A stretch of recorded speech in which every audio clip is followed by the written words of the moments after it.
Halo semuanya, ketemu lagi dengan Guru Berto. Pada kesempatan kali ini, Guru Berto akan membahas materi sistem reproduksi pada manusia untuk kelas 9 SMP. Di video ini, khusus dibahas tentang struktur dan fungsi organ reproduksi laki-laki dan spermatogenesis. Nah, pertama-tama, Guru Berto akan menyampaikan tujuan pembelajaran. Tujuan pembelajaran kita kali ini adalah, setelah menonton video ini, kalian akan bisa 1. Mengidentifikasi organ-organ penyusun sistem reproduksi pada laki-laki. 2. Menyebutkan fungsi organ-organ penyusun sistem reproduksi pada laki-laki. 3. Mengidentifikasi proses pembentukan sperma atau spermatogenesis. Ya, kita mulai materinya dengan pembelajaran tentang organ reproduksi, ya. Oke, jadi secara umum struktur organ reproduksi pada manusia terdiri atas organ reproduksi luar dan organ reproduksi dalam. Pada gambar ini adalah organ reproduksi pada laki-laki tampak dari samping, ya, dilihat dari samping. Nah, kita akan pelajari tentang organ reproduksi luar pada laki-laki. Nah, adapun organ reproduksi luar adalah organ reproduksi yang terletak pada bagian luar tubuh atau dapat diamati secara langsung. Apa saja organ reproduksi luar pada laki-laki? Ya, yang pertama adalah penis. Ya, oke. Nah, penis, merupakan saluran urin dan sperma. Jadi saluran urin yang berasal dari pemrosesan urin, ya, di ginjal. Nah, kemudian dan sperma untuk saluran reproduksi. Nah, yang kedua adalah skrotum, ya. Ini skrotum, ya. Tampak dari luar. Nah, seperti kantong, ya. Kantong yang isinya nanti adalah testis, ya. Kira-kira gitu. Jadi skrotum ini berfungsi untuk menjaga suhu testis, ya, suhu testis agar sesuai untuk produksi sperma. Nah, jadi ada dua organ reproduksi luar pada laki-laki, yaitu penis dan skrotum. Nah, kita lanjut ke bagian organ reproduksi dalam.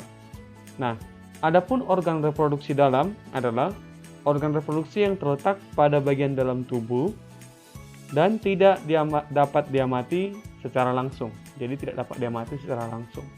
Nah, apa saja organ reproduksi dalam pada laki-laki? Ya, yang pertama adalah testis.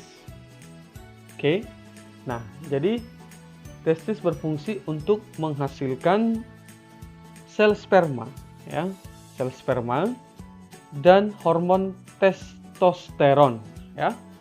Jadi hormon testosteron ini memiliki banyak fungsi, antara lain, ya, mengatur perkembangan dan fungsi alat kelamin laki-laki, mengatur perkembangan ciri-ciri kelamin sekunder. Jadi pada masa ini laki-laki sedang mengalami pubertas, ya, gitu. Nah, kita lanjut. Yang kedua adalah epididymis. Nah, epididymis berfungsi sebagai tempat penyimpanan sperma. Sementara, nah, kalau penuh akan dikeluarkan. Contoh pengeluarannya pada saat mimpi basah, ya. Lanjut. Yang ketiga, saluran reproduksi, ya. Saluran reproduksi yang pertama kita pelajari adalah vas deferens. Jadi vas deferens adalah saluran sperma, ya. Tadi kan testis menghasilkan sperma. Nah, disalurkan dari epididymis menuju uretra, ya, menuju uretra. Nah, jadi ini saluran reproduksi yang pertama adalah vas deferens, ya. Nah, Nah, yang ketiga adalah uretra. Nah, jadi uretra ini saluran keluar urin dan sperma, ya.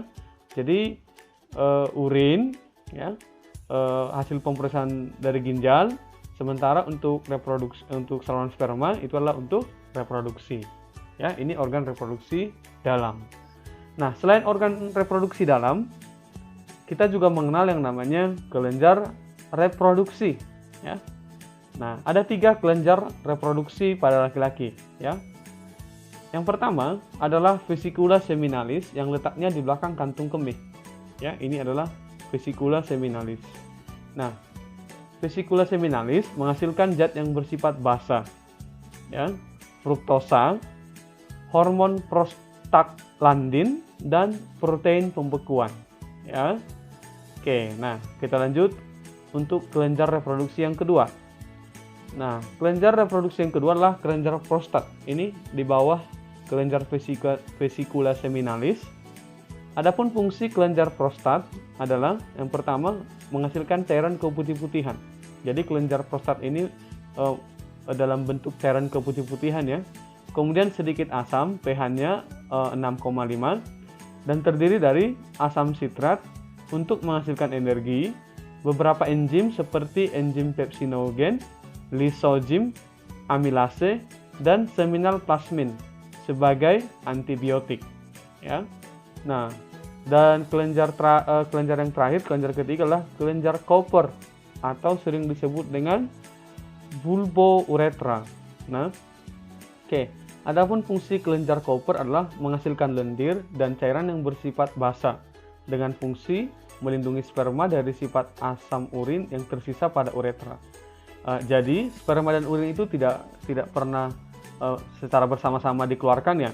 Jadi kalau misalkan di uretra ini terdapat sisa-sisa urin yang sifatnya asam, jadi untuk menetralkannya kelenjar reproduksi pada laki-laki menghasilkan kelenjar Cooper, ya, sehingga melindungi sperma dari sifat asam urin yang tersisa pada uretra.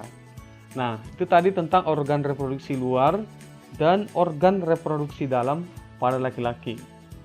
Nah, sekarang kita lanjut, ya. Kita lanjut untuk spermatogenesis, ya. Oke. Proses pembentukan sperma disebut dengan spermatogenesis. Nah, bentuk dari sperma itu seperti ini, ya, seperti brudu, ya. Seperti brudu, ya. Anak katak gitu, ya. Oke, lanjut. Nah, pada anak laki-laki yang berusia 13 atau 14 tahun yang sedang mengalami pubertas, ya, testis tadi, alat organ reproduksi pada laki-laki, organ reproduksi dalam, itu memproduksi sel kelamin laki-laki yang disebut dengan sperma dan hormon testosteron. Nah, kita akan membahas tentang pembentukan spermanya saja, yaitu spermatogenesis. Proses pembentukan sperma ini disebut dengan spermatogenesis. Proses pembentukan sperma bermula dari sel induk sperma, ya, sel induk sperma atau spermatogonium yang diploid, ya, 2N.